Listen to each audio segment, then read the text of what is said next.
শুধু শুধু মানুষরা মারতেছে। এই যে দেখেন আমাদের ব্যালট বাক্স চুরি করছে, তারপর আমাদেরকে মারতেছে। আপনারা প্রতিবাদ করেন ভাই, দেখেন এখন দালালগিরি করতেছে। সুপ্রিয় দর্শক বিন্দু, আপনারা দেখলেন যে সারা দেশে কি রকম নির্বাচনের তাণ্ডব চলেছে। জামাতের আমির ডক্টর শফিকুর রহমান অভিযোগ করেছেন যে ফলাফল আসতে আসতে এরকম কেন ইঞ্জিনিয়ারিং করা হলো। সবসময় তো জামাতে ইসলামী বেশিই ছিল, অথচ এগিয়ে ছিল জামাতে ইসলামী, অথচ হঠাৎ করে রাত্রি 10:30টার পর থেকে ভোট কেন্দ্র থেকে ভোট গণনা হয়েছে ঠিকই, কিন্তু ফলাফল আসতেছে না।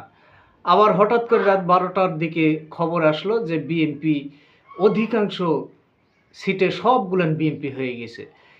এই ধোঁকাবাজি কিভাবে হয়েছে তার উদ্ঘাটন অবশ্য সকলেই বলেছেন, পিনাকি ভট্টাচার্য এবং সাংবাদিক ইলিয়াস এগুলা কথা বলেছেন। প্রিয় বন্ধুগণ, আপনারা বুঝতে পারছেন যে ভারতের তারা কিন্তু বসেছিল না।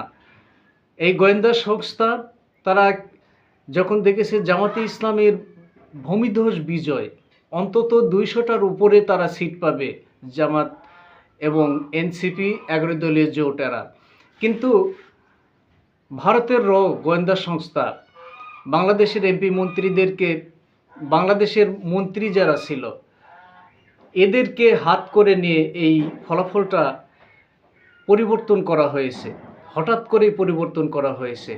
এ ব্যাপারে বিভিন্ন সময় বিভিন্ন জায়গা থেকে এখন খবর আসতে শুরু করেছে। আমরা প্রত্যেকটা খবর আপডেট আপনাদেরকে জানিয়ে দেব। আমাদের চ্যানেলটি সাবস্ক্রাইব করবেন এবং আমার এই চ্যানেলটি শেয়ার, লাইক, কমেন্ট ও শেয়ার করবেন।